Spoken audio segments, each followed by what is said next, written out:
Hello and welcome to YouTube channel of Prince civil service.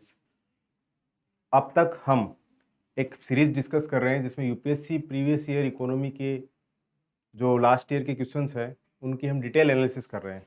अब तक हमने 2015 तक के क्वेश्चन डिस्कस कर लिए हैं। 2016 की सीरीज में हमने एक पार्ट बना दिया है, अब हम सेकेंड पार्ट लेकर आए हैं। इस सेकेंड पार्ट में हमने कुछ एक क्वेश्चन डिस्कस किए हैं, उसके आगे से अब हमको डिस्कस करना है। तो अब तक जो हमने डिस्कस किए हैं एक बार उसको हम वापस एक बार रिवाइज कर लेते हैं फटाफट, उसके बाद से हम उसको कैरी फॉरवर्ड करते हैं। हमने जो लास्ट क्लास थी उसमें हमने डिस्कस किया था कि जो सेक्शन है उस सेक्शन के अंदर पहला हमारा क्वेश्चन यही था कि यहाँ पर अगर हम बात करें आईएफसी मसाला बॉन्ड की, तो मसाला बॉन्ड कौन इशू करता है। तो हमने देखा था मसाला बॉन्ड को आईएफसी जो इंटरनेशनल फाइनेंस कॉर्पोरेशन है वर्ल्ड बैंक के थ्रू उसके द्वारा इशू किया जाता है, वर्ल्ड बैंक का एक वो पार्ट है। उसके बाद हमने देखा था कि जो ग्रीन बॉक्स सब्सिडी, अम्बर बॉक्स सब्सिडी या फिर जो कि आपका रेड बॉक्स है, अम्बर बॉक्स है, ब्लू बॉक्स है, किसके अंडर आता है, ये आता है डब्ल्यूटीओ के अंडर। ये हमने डिस्कस कर लिया था। उसके बाद नेक्स्ट हमने देखा था कि जो एसडीआर है आईएमएफ के अंडर जो करेंसीज है उसके अंदर कौन कौन सी कोई नई करेंसी जिसको लॉन्च किया गया था, जिसको इंट्रोड्यूस किया गया था, वो थी रेमनबी जो कि चाइना की करेंसी थी। आफ्टर दैट हमने देखा था ease of doing business index कौन पब्लिश कर रहा है, उसको हमने देखा था वर्ल्ड बैंक।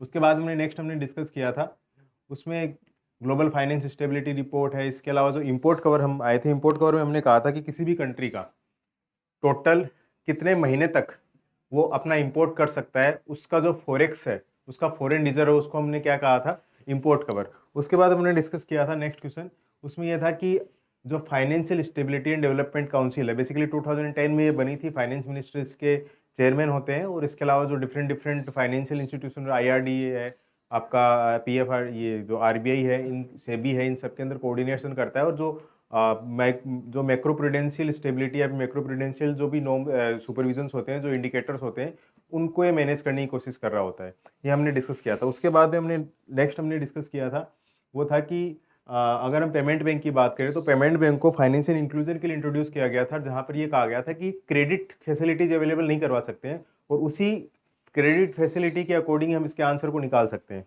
उसके बाद में सबसे लास्ट में शायद हमने डिस्कस किया था MCLR, marginal cost of funding rate. MCLR क्या होता है कि जब देखा गया कि आरबीआई के द्वारा जो लोन दिया जा रहा है, सॉरी, जो बैंक्स के द्वारा जो लोन दिया जा रहा है, तो आरबीआई क्या कर रहा होता है, मार्केट के अंदर लिक्विडिटी को मैनेज करने के लिए, मनी सप्लाई को मैनेज करने के लिए, जब repo rate, reverse repo rate को इंक्रीज या डिक्रीज कर रही होती तो उस केस में वो प्रॉपर सप्लाई नहीं हो पाता था, उसका ट्रांसमिशन नहीं हो पाता था। इसको बोला था मॉनेटरी पॉलिसी ट्रांसमिशन का नहीं होना। तो ऐसे में क्या किया कि आरबीआई ने एमसीएलआर को लॉन्च किया, जिसमें मार्जिनल कॉस्ट को ऐड किया गया और रेपो रेट के अकॉर्डिंग उसको मैनेज किया गया। तो ये था marginal cost of lending rate, जिसका पर्पज था ट्रांसपेरेंसी लेकर आना और प्रॉपर जो ट्रांसमिशन है मॉनेटरी पॉलिसी का वो प्रॉपर हो सके, इस तरीके से उसको मैनेज करना।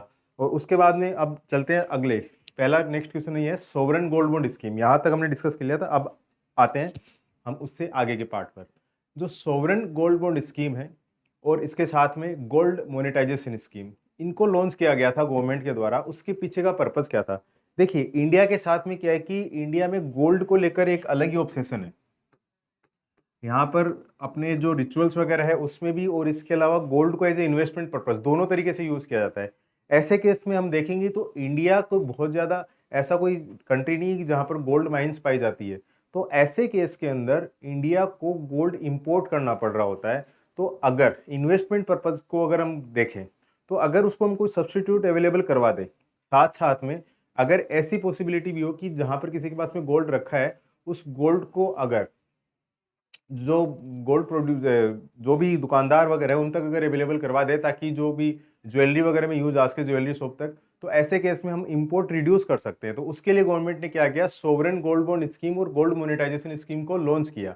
तो इसका पर्पज क्या था, अगर ज्यादा से ज्यादा अगर हम गोल्ड इंपोर्ट करेंगे तो ऐसे केस में क्या होगा, गोल्ड इंपोर्ट करने से, गोल्ड अगर हम इंपोर्ट कर रहे हैं तो इंपोर्ट करने के केस में क्या होगा, यहाँ पर हमको ज्यादा एक्सपेंडिचर करना पड़ेगा, हमको फॉरेन जो करेंसी है अपना उसको एक्सपेंड करना पड़ेगा, उसको क्या करना पड़ेगा, ज्यादा से ज्यादा खर्च करना पड़ेगा। और जितना ज्यादा हम फॉरेन करेंसी की, इस केस में क्या होगा, फॉरेन करेंसी की डिमांड बढ़ेगी।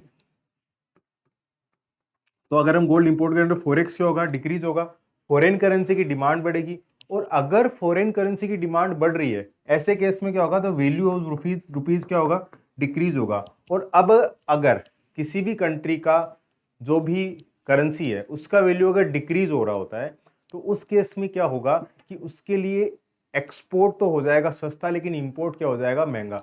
और अगर हम इंडिया की बात करें तो इंडिया क्रूड ऑयल जैसे इंपोर्ट और बहुत ज़्यादा डिपेंड करता है, तो ऐसे केस में क्या होगा, एनर्जी क्राइसिस की कंडीशन आ सकती है और इंडिया के ऊपर जो बैलेंस ऑफ पेमेंट है, बैलेंस ऑफ पेमेंट की क्राइसिस की कंडीशन आ सकती है।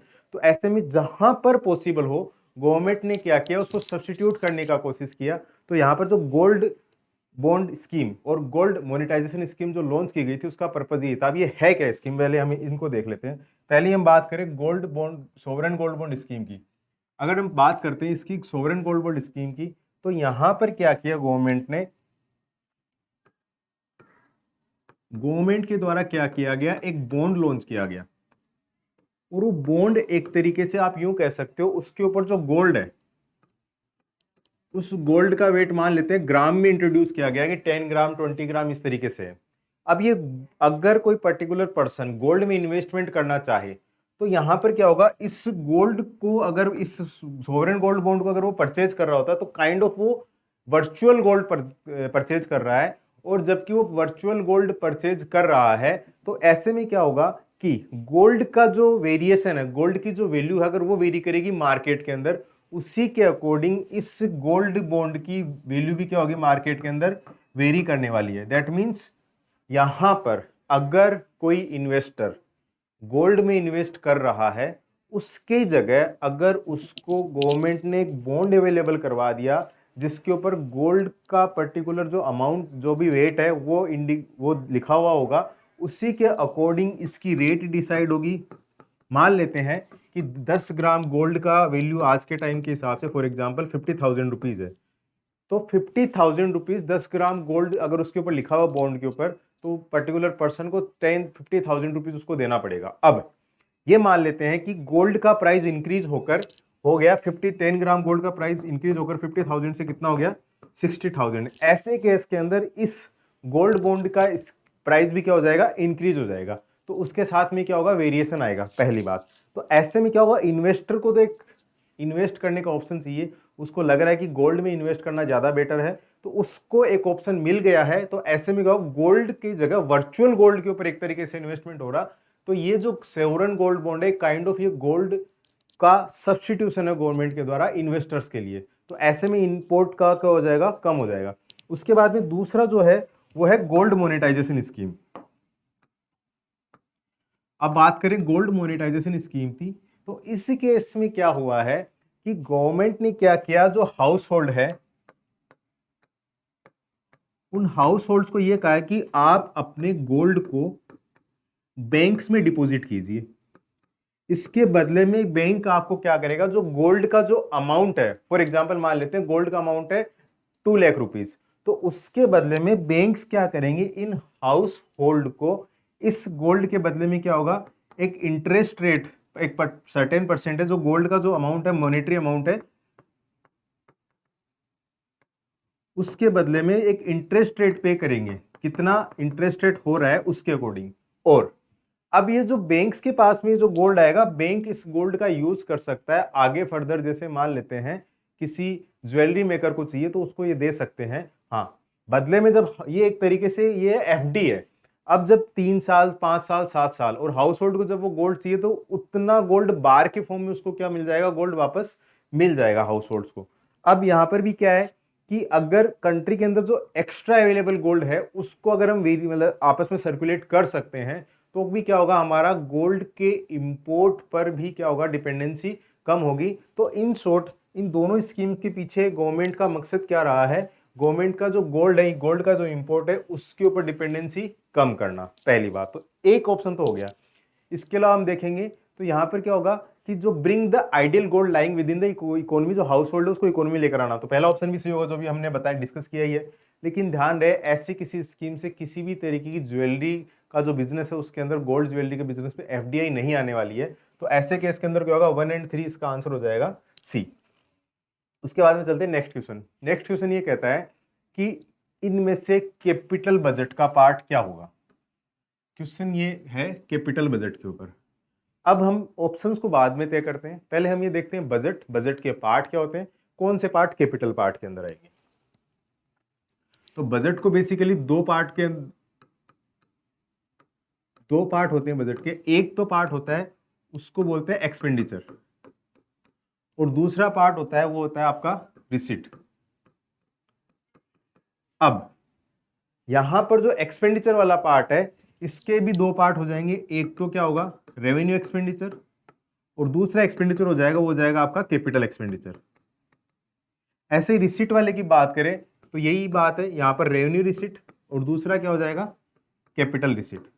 अब हम पहले मैं आपको वर्बली कैपिटल और revenue receipt, capital and revenue expenditure के बीच जो डिफरेंस बता देता हूं।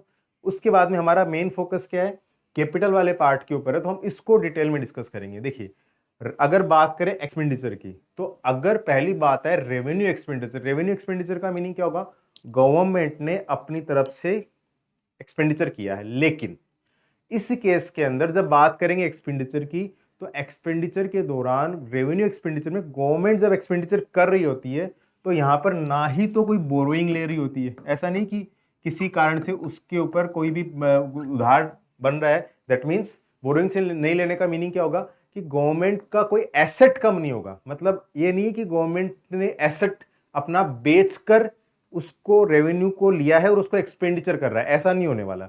दूसरा क्या होगा, इसमें गवर्नमेंट को किसी भी तरीके का फर्दर फ्यूचर के अंदर भी कोई एक्सपेंडिचर नहीं बढ़ने वाला है कि ब्याज देना पड़ रहा है, ऐसा कुछ नहीं है। ठीक है, तो वो वाला एक्सपेंडिचर जो कि ना ही तो किसी एसेट को बेचकर ना ही तो किसी एसेट को खरीदने में खर्च होता है, और कि हमने कोई खरीदा एसेट खरीदा और उसके लिए हमने एक्सपेंडिचर किया। क्यों? क्योंकि जब हम एसेट खरीद रहे होते हैं तो उस केस में क्या होता है, हमारा इनकम स्टार्ट हो जाता है। लेकिन रेवेन्यू एक्सपेंडिचर में कोई इनकम स्टार्ट नहीं होने वाला है। दैट मीन्स अगर हम बात करें एक्सपेंडिचर की, तो रेवेन्यू एक्सपेंडिचर ये कहता है कि वो वाला एक्सपेंडिचर जिसको करने से आपका कोई इनकम स्टार्ट नहीं होने वाला है, पहला। दूसरा, वो वाला एक्सपेंडिचर जिसको करने से आपका कोई एसेट क्रिएट नहीं होने वाला है। दैट मीन्स वो या तो एसेट क्रिएट कर रहा है या फिर वो एक नया इनकम स्टार्ट कर रहा है। ये वाला एक्सपेंडिचर अगर होगा तो उसको हम कह देंगे कैपिटल एक्सपेंडिचर। लेकिन रेवेन्यू एक्सपेंडिचर में ऐसा दोनों ही नहीं होगा। फॉर एग्जांपल, किसी को इंटरेस्ट रेट पे कर दिया, सैलरी पे कर दी जो एम्प्लॉई है, तो इन एम्प्लॉयज को सैलरी पे करने से किसी का इनकम स्टार्ट नहीं होने वाला होता है। अब बात करें कैपिटल एक्सपेंडिचर, कैपिटल एक्सपेंडिचर का मीनिंग होगा कि वो वाला एक्सपेंडिचर जिसको करने से या तो कोई एसेट का क्रिएशन हो रहा है, जैसे मान लेते हैं कोई डैम बना दिया, सड़क बना दी, या फिर रेलवे लाइन बना दी, या फिर कहीं इन्वेस्टमेंट करके हमने क्या किया कि कोई पावर प्लांट बना दिया इलेक्ट्रिसिटी को जनरेट करने का, तो ये एसेट क्रिएशन हो रहा है। तो एसेट से क्या होता है, फर्दर आगे उस एसेट से हमारा इनकम क्रिएट हो सकता है। भाई रोड है तो एक नया इंफ्रास्ट्रक्चर है, इंफ्रास्ट्रक्चर को हमने टोल टैक्स वगैरह भी ले रहे हैं। इसके अलावा डैम बनाए, इलेक्ट्रिसिटी जनरेट होगी, तो ये क्या है, एसेट है, तो इससे फर्दर क्या होगा, इनकम जनरेट होने वाला है। दूसरा क्या, जब हम एक्सपेंडिचर कर रहे हैं तो उससे भी इनकम आ गया। फॉर एग्जाम्पल, हमने क्या किया, किसी को लोन दिया, तो अगर हम किसी को लोन दे रहे हैं तो लोन के बदले में हमको क्या मिलता है, हमारा हमको मिलता है इंटरेस्ट रेट। तो लोन के बदले में अगर इंटरेस्ट रेट मिल रहा है तो भी हमने क्या कह दिया, वो वाला एक्सपेंडिचर कौन सा एक्सपेंडिचर है, कैपिटल एक्सपेंडिचर। तो वापस हम बात करते हैं, ऐसा एक्सपेंडिचर जिससे इनकम आए उसको हम कह देंगे कैपिटल एक्सपेंडिचर। और वो किस फॉर्म में हो सकता है, या तो एक नए एसेट के क्रिएशन में हो सकता है, या फिर लोन देने में जिससे इंटरेस्ट रेट आएगा। लेकिन ऐसा एक्सपेंडिचर जिसके करने से कोई इनकम स्टार्ट नहीं होने वाली है उसको हम कह देंगे रेवेन्यू एक्सपेंडिचर। जैसे किसी को सैलरी पे करना, डे टू डे एक्सपेंसेस वो उनके ऊपर करना, जैसे मान लेते बिल्डिंग उसकी मरम्मत करवा दी, वो किसका पार्ट आ जाएगा, आपका रेवेन्यू एक्सपेंडिचर का। अब बात करते हैं रिसिट की। रिसिट में भी क्या होगा, कैपिटल रिसिट। कैपिटल रिसिट का मीनिंग क्या होगा कि हमारे पास में मनी आ रहा है, अब वो कैसे आएगा, उसको आने का एक तरीका तो क्या है, आपने क्या किया, आपके पास में अगर कोई एसेट है उसको क्या कर दिया आपने, सेल कर दिया। जैसे मान लो गवर्नमेंट ने डी इन्वेस्टमेंट, गवर्नमेंट जो डिसइन्वेस्टमेंट कर रही है, तो गवर्नमेंट के पास में जो पीएसयू है, पब्लिक सेक्टर यूनिट है, उसको अगर गवर्नमेंट सेल कर रही है, पीएसयू क्या करे, गवर्नमेंट के लिए इनकम जनरेट का सोर्स है। अगर गवर्नमेंट उसको डिसइन्वेस्टमेंट कर रही है, या फिर जो रेलवे लाइन है, रेलवे लाइन के इधर उधर जो गवर्नमेंट की जो लैंड है, गवर्नमेंट क्या कर रही है, उसको किसी को सेल कर देती है, तो उस केस में क्या, गवर्नमेंट के एसेट क्या होंगे, रिड्यूस होंगे। तो अगर अपने एसेट को लो सेल करते हैं तो इनकम आएगी, वो वाली इनकम कैसी होगी, तो वो इनकम जो एसेट को सेल करने के कारण आए, कैपिटल रिसीट का पार्ट होगी। या फिर दूसरा क्या है, जैसे यहां पर हमने लोन दिया है, यहां पर क्या होगा, रिसीट का मीनिंग क्या होगा, लोन लेना।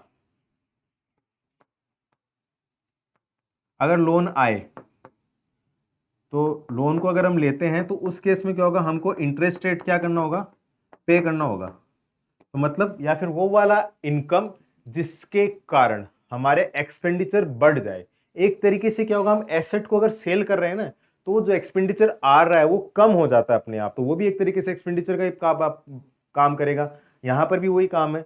तो अब हम बात कर लेते हैं कैपिटल रिसिट का मीनिंग। या तो हमने अपना एसेट सेल किया, उसके कारण कोई इनकम आया, या फिर हमने एक नया लोन लिया है, उसके कारण अगर कोई मनी आया, तो उसको हम कह देंगे कैपिटल रिसिट। रेवेन्यू रिसिट क्या हो जाएगा, रेवेन्यू रिसिट का मीनिंग ये कि आपके पास में जो मनी आ रहा है उसके बदले में ना ही तो आपको कोई एसेट सेल करना पड़ रहा है, ना ही आपको किसी भी प्रकार की बोरोइंग या फिर लोन लेना पड़ रहा है। जैसे आपने जो गवर्नमेंट है, गवर्नमेंट के जो टैक्स का जो कलेक्शन है, डायरेक्ट टैक्स और इनडायरेक्ट टैक्स, ये टैक्स कलेक्शन किसका एग्जांपल है, आपका रेवेन्यू रिसिट का। ये तो हमने समझ लिया बजट का पार्ट हाई सरफेसियली। अब आ जाते हैं इस क्वेश्चन के ऊपर। क्वेश्चन ही कहता है कैपिटल बजट। तो कैपिटल बजट में होगा कैपिटल एक्सपेंडिचर और कैपिटल रिसिट दोनों आएंगे। दैट मींस अगर हम बात करें कैपिटल रिसिट की, तो कैपिटल रिसिट का मीनिंग हमने लोन लिया और हमने कोई एसेट सेल किया। कैपिटल एक्सपेंडिचर हमने लोन दिया या कोई नया एसेट क्रिएट किया। इसके ऊपर वो लोन किसी से भी हो सकता है, लोन हम किसी को भी दे सकते हैं, लोन किसी से भी ले सकते हैं। ओके, अब आज क्वेश्चन के ऊपर आ जाते हैं। क्वेश्चन आ जाता है कि expenditure asset like road, building, machinery, बिल्कुल सही बात है। उसके बाद नेक्स्ट हमने कहा loan received from foreign government, हमने कहा लोन लिया, तो किसका पार्ट हो जाएगा, कैपिटल रिसीट, मतलब कैपिटल बजट का। दैट इज, ये भी सही है। उसके बाद नेक्स्ट आपका ऑप्शन ये कहता है कि loans and advances grant to states and union territory. That mean हमने लोन दिया, लोन दिया कैपिटल एक्सपेंडिचर, किसका पार्ट है, कैपिटल बजट का। तो आंसर क्या हो जाएगा आपका 1, 2 एंड 3। उसके बाद में चलते हैं नेक्स्ट क्वेश्चन की ओर। नेक्स्ट क्वेश्चन ये कहता है कि जो उदय स्कीम है, देखिए जो उदय स्कीम जो लॉन्च की गई थी, उस समय सिचुएशन क्या थी कि जो अगर हम बात करें 2014-15 के आसपास की कंडीशन की, तो यहाँ पर जो इलेक्ट्रिसिटी को डिस्ट्रीब्यूट करने वाली कंपनी है, जिसको हम डिस्कॉम बोलते हैं, डिस्ट्रीब्यूशन कंपनीज, वो काफ़ी ज़्यादा घाटे में थी। तो उनकी रिकवरी जरूरी थी। अगर उनकी रिकवरी नहीं होती तो इलेक्ट्रिसिटी का डिस्ट्रीब्यूशन के ऊपर क्या लगता, क्वेश्चन मार्क लगता। तो ऐसे में गवर्नमेंट ने क्या किया, एक उदय उज्जवल डिस्कॉम अश्योरेंस योजना करके एक स्कीम लॉन्च की थी, जिसका मेन पर्पज ये था कि जो भी कंपनीज है जो कि डिस्ट्रीब्यूट कर रही है इलेक्ट्रिसिटी को, उनको हम रिवाइव कर सके। तो उसका आंसर क्या हो जाएगा, D, revival of power distribution companies. उसके बाद में चलते हैं नेक्स्ट क्वेश्चन की ओर। Next question is startup India. Government ने स्टार्टअप इंडिया लोन देना स्टार्ट किया था 2015 से 16 से। इसके लिए जब गवर्नमेंट ने इसको लॉन्च किया, तो इसके पीछे का पर्पज था, पर्पज ये था कि गवर्नमेंट ये चाहती है कि इंडियंस के अंदर एक टेंडेंसी हो। वो टेंडेंसी क्या हो, हम जॉब सीकर नहीं, हम जॉब गिवर बने, हम जॉब जनरेट करें। अब जॉब जनरेट करें तो उसके लिए क्या चाहिए, अगर आपके पास में कैपेबिलिटी है एंटरप्रेन्योर बनने की, तो उसके लिए आपको इन्वेस्टमेंट भी चाहिए। तो गवर्नमेंट ने क्या किया कि हर एक सेक्शन को लोन अवेलेबल हो, दैट मीन्स फाइनेंशियल इंक्लूजन आए किसी भी सेक्शन तक। स्पेशली इंडिया की हम बात करें तो कुछ वल्नरेबल सेक्शन आते हैं, SC ST एंड विमेन। अगर उनको आसानी से लोन अवेलेबल हो जाता है, वो कौन सा वाला, इंस्टीट्यूशनल लोन, जो कि चीप रेट पे हो, तो ऐसे केस में फाइनेंशियल इंक्लूजन भी आएगा, लोगों के अंदर एंटरप्रेन्योरशिप की एबिलिटी भी क्रिएट होगी, और साथ साथ में वो क्या होगा, जॉब जनरेट कर सकते हैं, जॉब गिवर बन सकते हैं, न कि जॉब सीकर। ये जॉब सीकर और गिवर का मीनिंग क्या है, job giver and job seeker का मीनिंग क्या होता है कि जॉब को लेने के पीछे हम ये रहते हैं कि उसके बाद में कि हम खुद जनरेट नहीं कर पा रहे हैं जॉब, हमको केवल नौकरी चाहिए, कोई भी दे दे। तो यहाँ पर क्या हो, उस नौकरी के पीछे गवर्नमेंट के ऊपर ज्यादा डिपेंडेंसी बढ़ जाती है, और इसी कारण से आप देखना गवर्नमेंट जॉब के पीछे बहुत ही ज्यादा रेस लगी हुई है।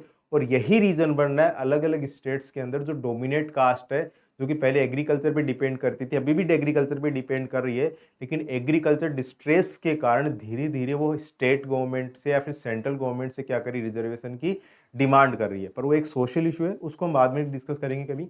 यहाँ पर जो इशू आ जाता है वो ये है कि ये जो स्टार्टअप इंडिया स्कीम है जो कि गवर्नमेंट ने लॉन्च की थी। स्टार्टअप इंडिया स्कीम, इसके पीछे का पर्पस क्या है? तो इसके पीछे का एक पर्पस तो हम कह सकते हैं कि उस सेक्शन को जो कि वल्नरेबल सेक्शन है, SC ST एंड वीमेन, उसको प्रॉपर तरीके से इंस्टीट्यूशनल लोन प्रोवाइड करना फॉर द एंटरप्रेन्योरशिप। ठीक है, बट यहां पर क्या है कि जो लोन प्रोवाइड किया जा रहा है ये एक, इसके लिए सिडबी को रीफाइनेंसिंग एजेंसी, मतलब सिडबी बैंक्स है जो एनबीएफसी है उनको लोन देगा, वहां से फर्दर आगे लोन किसको जाएगा? SC ST एंड विमेन को। तीसरा, उसके बाद में इसमें क्या किया गया, एक प्रोविजन किया गया कि हर एक बैंक को कम से कम 2 लोगों को लोन देना है जिसमें एक विमेन हो, दूसरा SC ST से बिलोंग करता हो पर्सन। हर एक बैंक 2 लोगों को ऐसे लोन देगा और उस लोन का अमाउंट कितना हो सकता है? 10 लाख रुपए तक हो सकता है। ठीक है, सॉरी, 10 लाख से 1 करोड़ तक हो सकता है, ये इसका अमाउंट है। अब बात करते हैं इस क्वेश्चन के आंसर की। क्वेश्चन ये कहता है कि ये SC ST और वुमेन के बीच में एंटरप्रेन्योरशिप एबिलिटी को इंक्रीज करता है, प्रमोट करता है। बिल्कुल सही बात है। हमने डिस्कस किया कि सिडबी इसकी रीफाइनेंसिंग एजेंसी के फॉर्म में काम करेगी, तो इसका आंसर क्या हो जाएगा? सी। उसके बाद चलते हैं नेक्स्ट क्वेश्चन की ओर। नेक्स्ट क्वेश्चन एक स्वयं इनिशिएटिव गवर्नमेंट ने लॉन्च किया था। बेसिकली क्या है कि अगर हम इंडिया में हायर एजुकेशन की बात करें तो हायर एजुकेशन के लेवल के ऊपर हर एक स्तर तक क्वालिटी एजुकेशन प्रोवाइड करवाना है। अब वो जो क्वालिटी एजुकेशन है वो किस तरीके से जा सकता है, उसका एक तरीका तो ये है कि हर एक लेवल के ऊपर हम हायर एजुकेशन IIT जैसे एजुकेशन इंस्टीट्यूट है वो खोल दें।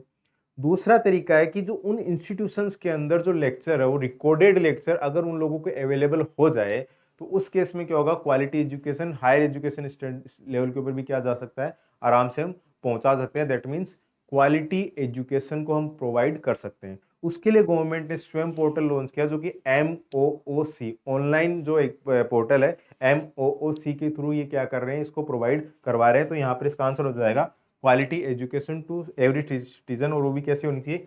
फ्री। उसके बाद में हम चलते हैं नेक्स्ट क्वेश्चन। नेक्स्ट क्वेश्चन है अटल पेंशन योजना।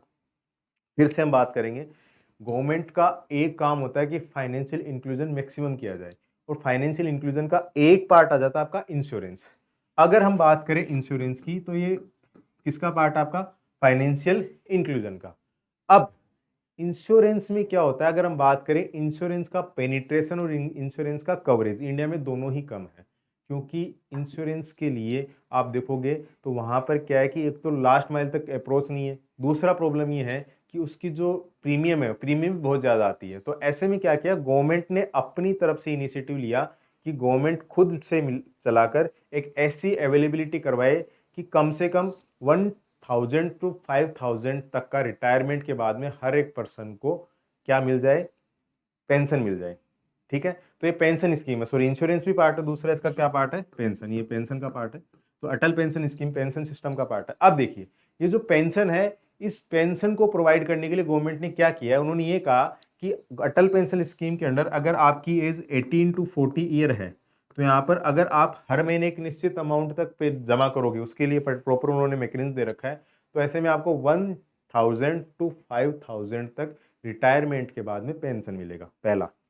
दूसरा, गवर्नमेंट ने ये कहा कि जब आप ये इस तरीके के पेंशन के लिए अगर आप अप्लाई कर रहे हो, आप हर महीने कुछ ना कुछ जमा कर रहे हो, डिपॉजिट कर रहे हो, और यहाँ पर क्या है कि जैसे मान लेते हैं कोई पर्टिकुलर पर्सन है, कोई भी हो सकता है, एक फैमिली में कितने भी लोग हो सकते हैं और कोई भी व्यक्ति हो सकता है, वो अगर इसके लिए अप्लाई कर रहा है, बेसिकली इनफॉर्मल सेक्टर के लिए है। ठीक है, अब इनफॉर्मल सेक्टर का अगर कोई पर्सन इसमें अप्लाई कर रहा होता है, मान लेते हैं उसको बोल दिया हमने सब्सक्राइबर, उसने किया अप्लाई, सब्सक्राइब हुआ, रिटायरमेंट का फॉर एग्जाम्पल 60 की एज हुई, उसके कुछ समय के बाद में उसकी डेथ हो जाती है। तो ऐसे में क्या होगा, उसका जो स्पाउस है, वो हस्बैंड भी हो सकती है, वाइफ भी हो सकती है, स्पाउस को वो क्या होगा, वो पेंशन मिलने लग जाएगी।